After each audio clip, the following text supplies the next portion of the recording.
Mga militar pinagbabawalang gumamit ng TikTok dahil sa pangamba o posibilidad na pag-iispiya ng China dito sa atin pong bansa. Ang totoo ay hindi lang po ito mga kaistorya issue dito sa bansa natin, kundi maging sa Amerika, sa Canada at sa European Union.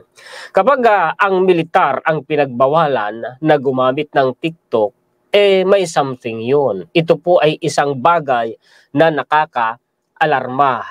Anong sabi sa balita? Ito po, palakihin natin. Basahin po natin. Military personnel banned from using TikTok. February 17, 2024. Military personnel are banned from using TikTok in concerns over its possible use for espionage by China. Dahil umano sa posibilidad na ginagamit ng China ang TikTok sa pag-iispiya. Yun pala ang dahilan kaya pinagbabawalan ang mga militar. Militar po natin ha. Armed Forces of the Philippines spokesperson Colonel Francel Margaret Padilla said the AFP has ordered its personnel to avoid using the China link application. So mayroon na pong order sa atin pong mga militar, sa ating mga kasundaluhan, military po na bawal nang gumamit ng TikTok. Bawal na nilang buksan o gamitin ang TikTok sa mga devices o sa mga cellphone na ini-issue sa kanila ng gobyerno o sa kanilang mga personal na mga cellphones o iba pang mga device na ginagamit po nila. It has a cyber security implication. Ito po yung pangamba sa paggamit umano ng TikTok. It's not being used in China, considering that it's an application made in China, she told reporters yesterday. Ang nakakapagtaka dito sa sinasabing ito ng ating Armed Forces of the Philippines, ito umanong TikTok hindi ginagamit sa China. Bakit ganun? Ang gumawa nito ito umano ay isang application na gawa sa China. Nakakapagtaka nga naman yun. Based on the result of research in the United States, it has a listening capability, like it can monitor your activities through your phone. Pwede raw palang mamonitor po ang mga ginagawa mo sa iyong cellphone, sa pamamagitan ng iyong cellphone kapag gumagamit ka ng TikTok. When you download it, you give certain permissions which include use of a microphone, use of camera, Padilla explained. So they have control of your phone and they can practically eavesdrop by turning on your phone. Nagagamit nga kung ganun. Pwede ka palang pwede ka palang manmanan dyan, tiktikan sa cellphone habang ginagamit mo yan, na ang ginagamit mong application ay TikTok. Actually, may napanood akong isang video. Short lang yun, parang reel sa Meta or sa YouTube, di ko lang matandaan kung alin doon. Siya ay anak siya ng isang Intel ng Amerika, retired Intel. Pag gumagamit, tinanong niya yung kanyang tatay, na pag gumagamit siya ng device, either laptop or cellphone, tinatakpan niya yung camera ng kanyang device dahil nga sa pangamba ng pag-iispiya. So, hindi imposible, talagang maaaring totoo ito na nangyayari ito na sa pamamagitan ng TikTok dahil sa iyong cellphone mismo ay pwede kang manmanan ng China. Maging personal mo palang buhay, yung mga ginagawa mo dito sa TikTok, hindi mo maitatago kung sakali, dahil yun ang posibilidad. Anyway, ako may TikTok ako, pero hindi ako naging active sa TikTok. Meron ako dating TikTok, pero nawalan ako ng control doon nung panahon ng election. Tapos ngayon, gumawa ulit ako ng bagong TikTok account na may nasa more or less, mahigit siyang kulang-kulang 2,000 followers ko doon. Napapaisip tuloy ako, nangangamba tuloy ako kung baka i-deactivate ko na lang ito. Anyway, pakikiramdaman ko muna. Mahirap na. Mahirap na. Padilla noted that this actually becomes noticeable when you use the application and have a conversation with a friend or speak certain words. A user's social media account suddenly flashes a sponsored advertisement that interests him or her. Parang natitrigger, parang may mga engine siya doon natitrigger yung mga words dyan sa TikTok. Parang algorithm din, bigla umanong magpa-flash ng isang advertisement na na nakabase sa interest mo. She said TikTok ban on military personnel has been in effect for a long time now, although it has not been. Matagal na nila palang ipinagbawal sa mga military personnel ang paggamit ng TikTok. Hindi lang nila ini-announce. Ngayon lang nila ipinablicize, ngayon lang ibinalita. Ganun ba? Actually, nung nakaraang taon, ginawan ko na po ito ng content, no? Na ang gobyerno nga po natin, no? Nakalimutan ko lang kung ano sa ahensya ng gobyerno. Pero idudugtong ko sa pagkatapos nitong 4 na referensya natin, idudugtong ko yung content ko na yun nung nakaraang taon. Hinihiling nga po na iban ang TikTok dito sa Pilipinas. Kaya lang hinihingian pa ng matibay na dahilan or ebidensya para iban ang TikTok dito sa Pilipinas. She added the National Security Council brought up the need to ban the use. Oh yeah, yung yung National Security Council nga ang humiling na iban ang TikTok. Nung nakaraang taon yan Padilla, a cyber security expert, stressed, however, that the directive has nothing to do with the country's current problems. Wala daw kinalaman sa kasalukuyang problema natin sa West Philippine Sea. Kaya lang kasi ang pinangangambahan dito ay yung posibilidad na ginagamit ng China ang TikTok para mag-espiya dito sa bansa natin, kaya pinagbabawalan ang mga militar. In a separate interview over the Howie Severino podcast of GMA News, she said TikTok and other similar free applications and even virtual assistant applications like Siri and Alexa tend to tempt people to download and use such apps because they are free. Because it's free and we want the service, we just say yes to request to access the microphone, contacts, camera. Oo nga, actually, well, sa Meta, may ganyan din. Pag mag-ano ka, bibigyan mo nga siya ng access i-allow mo nga siya Pati nga sa phone book mo, di ba, i-allow mo din siya. Kung gugustuhin mo naman na wag, edi wag. So, binibigyan mo sila ng permiso na magkaroon ng access sa phone mo. Yun ang gallery ng phone mo May access sila Maging yung microphone at camera, may access din Nasa yun naman kung papayag ka or hindi. Not just TikTok, but the free apps that we have in our gadgets, they have the capability to turn on our microphones. Yeah, alam ko yun. Kasi araw at gabi akong gumagamit ng cellphone. Influencer ba naman tayo? To look at us and watch us while we sleep and turn our camera on our cameras, access on our SMS and send messages to our contacts because we gave them permission when we download. Aba, delikado pala yun. Kaya pagka kayo pala nagda-download ng mga free applications, wag kayong basta-basta mag-agree na bibigyan mo sila ng access sa microphone, sa gallery, sa camera, ng inyong gadget, ng inyong device. Delikado pala yun. Ito pa, international news tayo US says China can spy with TikTok. See, same na balita, no? It spies on world with Google. Ginagamit ng TikTok pala si Google para makapag-espiya. Hindi lang sa American, issue na yan Hindi lang sa Pilipinas, gaya ng banggit ko kanina, maging sa Europe at saka po sa Canada. Ang sabi dito, Taipei, Taiwan. During a 5-hour grilling of the chief executive of TikTok last week, United States lawmakers railed against the possibility of China using the wildly popular, partly Chinese-owned app to spy on Americans. See? May ganun ding issue. Anong sabi naman dito? Politiko. Western government are ticked off with TikTok. The Chinese-owned app, loved by teenagers around the world, is facing allegations of facilitating espionage, failing to protect personal data. Yan yung binapaliwanag natin sa inyo kanina, no? And even of corrupting young minds. Tingnan ninyo. Governments in the United States, United Kingdom, Canada, New Zealand, and across Europe have moved to ban the use of TikTok on officials' phones in recent months. Mga opisyalis sa kanila, pinagbawalang gumamit ng TikTok. United States and America, United Kingdom, Canada, New Zealand, and across Europe. See, may something delikado nga. If hawks get their way, the app could face further restrictions, the White House, so on and so forth. Alam nyo, nung ginawan ko ito ng content, nung nakaraang taon, may nag-comment, hindi lang naman kasi China ang gumagawa, maging Amerika. Totoo naman yun, nag-i-espiya naman talaga, taktika naman talaga yan, mga kaistorya Gano'n naman talaga Kaya lang kasi, iba. Sa bansa natin, ang laki-laki po ng problema natin sa China. At lalong kakaiba dito sa atin kasi militar mismo pinagbawalan at mismong Armed Forces of the Philippines ang nagsabi na may posibilidad na ginagamit ito ng China sa pag-iispiya sa atin. Malay mo, yan palang ating mga military personnel nasa halimbawa ay nasa pagrurunda o nasa duty, no? Ayan dyan, halimbawa, hindi lang na military, pati halimbawa Navy, ano dyan, yung mga usapan nila na mga, kumbaga, confidential, hindi natin alam, naririnig na pala kasi nag-i-eavesdrop daw, ha? Naririnig na pala ng China, alam nila, pati na yung mga pinaplano, mga security issue, security matters ng atin pong bansa, baka naririnig na ng China, delikado nga yan.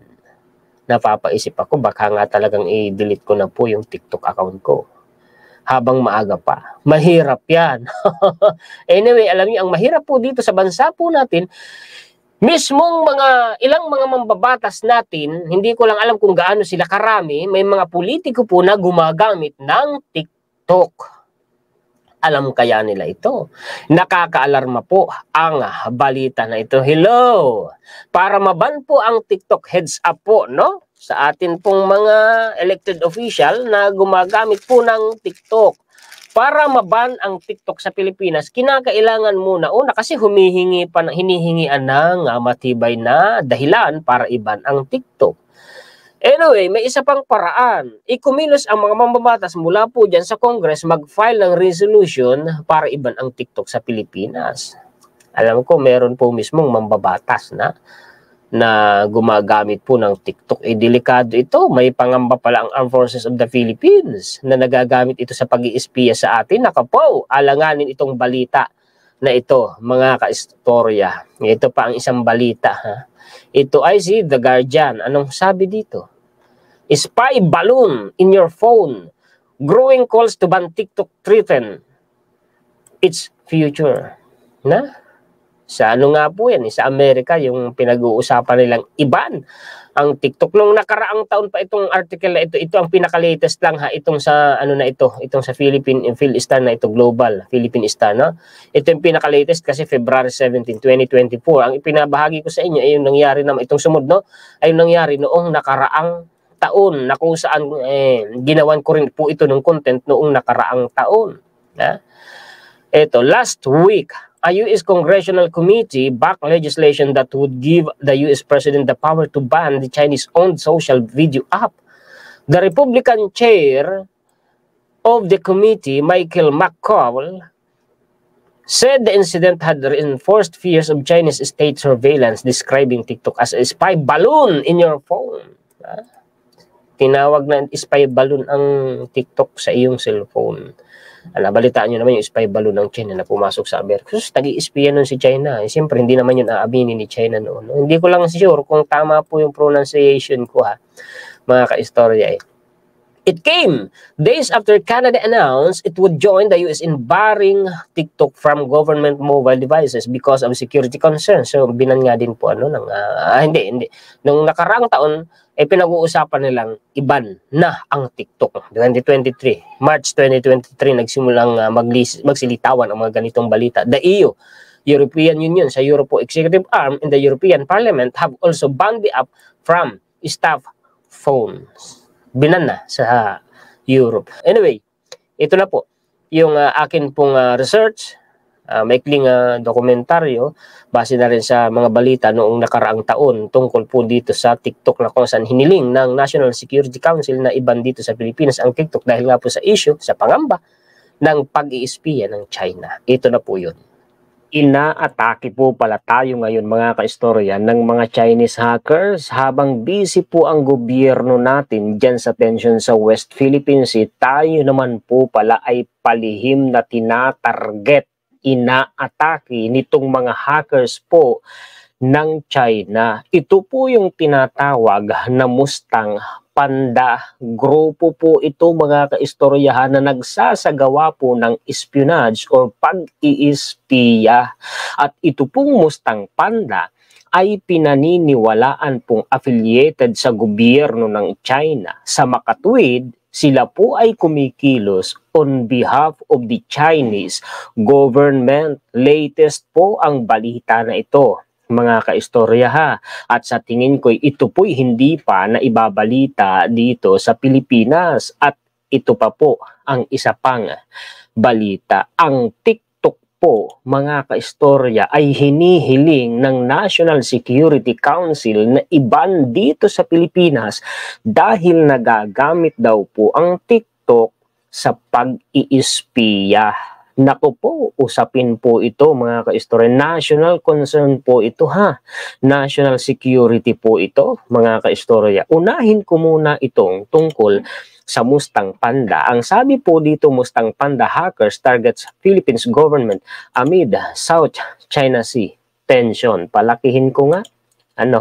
November 21, 2023. So latest po ang balita na ito gaya ng sabi ko sa inyo. Ang sabi dito, the China-linked Mustang Panda actor has been linked to a cyber attack targeting a Philippine government entity amid rising tensions between the two countries over the disputed South China Sea. Palo Alto Network Unit 42 attributed the adversarial collective to 3 campaigns in August 2023, primarily singling out organization in the South Pacific. The campaigns leveraged legitimate software, including solid PDF creators and Smadab Protect, an Indonesian-based antivirus solutions to sideload malicious files, the company said. Grabe ito mga kaistorya. Ito hindi mo ito mapaghahalata na ito pala'y hackers kasi sila din po ay nagpapadala po ng email. Gumagamit po sila mga kaistorya ng email para po makapasok sa computer system po dito sa Pilipinas. At ang sabi pa po mga kaistorya, sa balita po mga kaistorya, ang tinatarget po nito ay mga ahensya po ng gobyerno. Mustang Panda, also tracked under the names Bronze President, Camaro Dragon, Earth, Preta, Red Delta, and Stately Taurus. Ito po yung mga ibang katawagan po dito sa Mustang Panda. Is assessed to be a Chinese Advanced Persistent Threat or APT active since at least 2012, orchestrating cyber espionage campaigns targeting non-governmental organizations or NGOs and government bodies across North America, Europe, and Asia. So hindi lang po tayo ang inaatake po at iniispiya nito pong si Mustang Panda, pati pala po mga kaistorya ang kabuuan ng Asia, Europe at pati po doon sa North America. Pero ito pong balita natin, may kinalaman talaga sa Pilipinas kasi ang sabi sa gitna umano ng tension dyan sa West Philippines, tayo po pala mga kaistorya inaatake ng pag-iispiya nitong Mustang Panda. Ito pang isang referensya, tingnan nyo po ito mga kaistorya. Ang sabi dito, Chinese hackers use new custom backdoor to evade detection. Hindi po sila basta-basta na de-detect. Mga professional po ito mga kaistorya. Ang sabi po dito, the Chinese cyber espionage hacking group Mustang Panda was seen deploying a new custom backdoor named MQST Tang in attack starting this year. Sila po ay Chinese cyber espionage hacking group. Grupo po yan. At ang sabi mga kaistorya, tingnan niyo po ito Sila po mga kaistorya ay affiliated po talaga sa gobyerno ng China. Kumikilos po sila on behalf of Chinese government. Ang sabi dito, tingnan po ninyo. Also known as Earth, Preta, Red, Delta, and TA416 Mustang Panda is believed to be operating on behalf of the Chinese government. Anong sabi? Ulitin nga natin. Mustang Panda is believed to be operating on behalf of the Chinese government. Matindi talaga itang China. Kaya sinasabi ko sa inyo mga kaistorya, mahirap basta-basta magtiwala sa China. Kumikilos po talaga sila. Marami ng pag-uusap, pero palihim ka po nilang babanatan pagtalikod mo Kaya mahirap talagang tingnan nyo itong balitang ito. Di natin alam sila pala'y umaatake po sa mga ahensya ng gobyerno natin. Tinatarget po pala nila yung computer system po ng ating gobyerno. Mga ahensya po ng gobyerno natin at mga NGOs. Dako po, sana po ito po ay nababantayan ng ating gobyerno, mga kaistorya.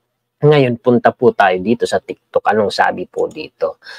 TikTok ban, DICT says, bases needed. Pinababan po kasi Kaya lang, kailangan umano ng mga basehan. Sabi po ng DICT. Ito po ay November 22, 2023 Latest din po ang balita na ito mga kaistorya. Sabi dito, the National Security Council should have a basis to impose a ban on Chinese microblogging and e-commerce platform TikTok.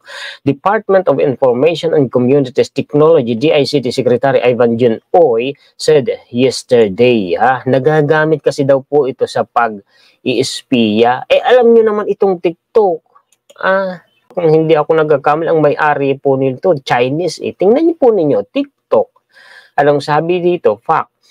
TikTok, parents company ByteDance Latondino was founded by Chinese entrepreneurs, but today, roughly 60% of the companies is beneficially owned by global institutional investors such as Carlyle Group, General Atlantic, and Susquehanna International Group. Ganun pa man, ang founder po nito, Chinese. Mga kaistorya, kaya mahirap eh. Ha? Posible, kasi alam nyo ang National Security Council, mga kaistorya, may mga natatanggap po yung intelligence report. Hindi naman po yan, mga kaistorya, magre-request ng ganyan na iban ang TikTok dito sa Pilipinas kung wala po silang matibay na basihan. Ano? The National Security Council has persisted in raising calls to ban TikTok in the country on concerns of cyber espionage. Itong pinag-uusapan natin kanina dito sa unang referensya po natin, mga kaistorya, cyber espionage din po ito. Tapos dito sa TikTok, cyber espionage din po. Paano na iyon, mga kaistorya? Ha? Cyber espionage daw po. Ayan o. Even as thousands of Filipino micro, small, and medium enterprises or MSMEs and affiliated e-marketers have gone on TikTok to sell and market their products and brands, generating millions of pesos from online selling and marketing. And speaking of online sellers, sila ipapatawa na rin po ng tax. Yun po ang sabi sa balita. Yun ang target ngayon ng BIR kung di po ako nagkakamali.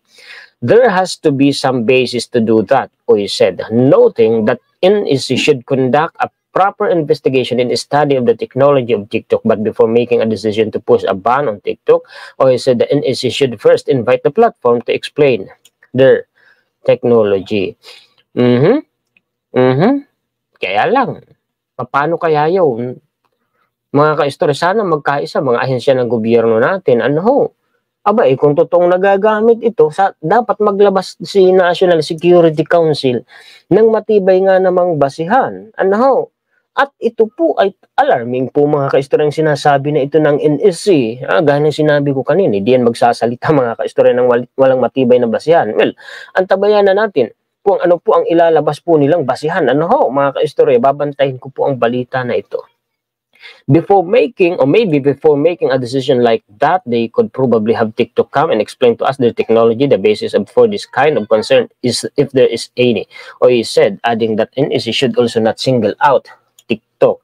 I think it's not just particular social media platform or social media platforms. If you would see a lot of the social media platforms are used for disinformation. Totoo yan. Kahit naman si Facebook, mga kaistorya. Totoo yan. Sabi nga may mga political operators umano si China dyan sa Facebook, libu-libong accounts nga dinilit po ni Facebook kasi nga po, diniscuss ko na yan sa mga sumusubaybay sa atin na ginagamit umano ni China para papugiin sila used for fake news. And so, we need to sit down and work with all our social media partners, see how we can properly address this growing concern. Oy said, because I'm sure our social media providers are not, they are there for the businesses. I don't think they foresee themselves as enablers of criminal act. Hindi kasi yun malalaman kahit pa ito pong mga online sellers or kahit pa ang mga influencers dyan sa TikTok, hindi nila malalaman na nakikikarga pala sa kanila mga kaistoryong hackers at ginagamit na pala. Ay, alam niyo naman, ang daming paraan Hindi yun malalaman. Yung purpose naman ng mga online sellers, magbenta lang online di ba? Oy pointed out that the DICT had signed an agreement with social media giants last month to collaborate on addressing concerns that emerge on their respective platforms, so on and so forth. Naku po, ito po ay nakakabahala, mga kaistorya. Sana po, kung totoo, dapat iban. Kailangan naman totoo, dapat ito ay may matibay na basihan. Kasi marami ding maapektuhan. Ginagamit nga po naman yan, mga kaistorya, ng napakaraming Pinoy sa pagbebenta. Online sellers nga dapat mag-ingat. Lalo na meron talagang totoong balita na ang Chinese-based o China-based hacking group, nasabi umano on behalf, umaakto sila on behalf of the Chinese government. Totoo talagang meron. Kaya dapat gawan ito ng aksyon ng ating gobyerno. Mag-ingat. Sana po makarating sa gobyerno natin ito. Anyway, ipapasa ko naman po ito, mga kaistorya. Ang link po nito. sa atin pong gobyerno, at sana ay mabigyan nila ng pansin at mapanood po natin. Salamat po sa inyong panonood mga kaistorya. Shoutout po sa mga solid nating kaistorya sa buong mundo. Salamat po sa inyong panonood mga kaistorya. Muli ako po si Juan Historiador, ang tagakwento ng totoong istorya ng kasaysayan na nagmamalasakit sa kapwa ko Pilipino at nagmamahal sa bayang ito, ang bansang Pilipinas.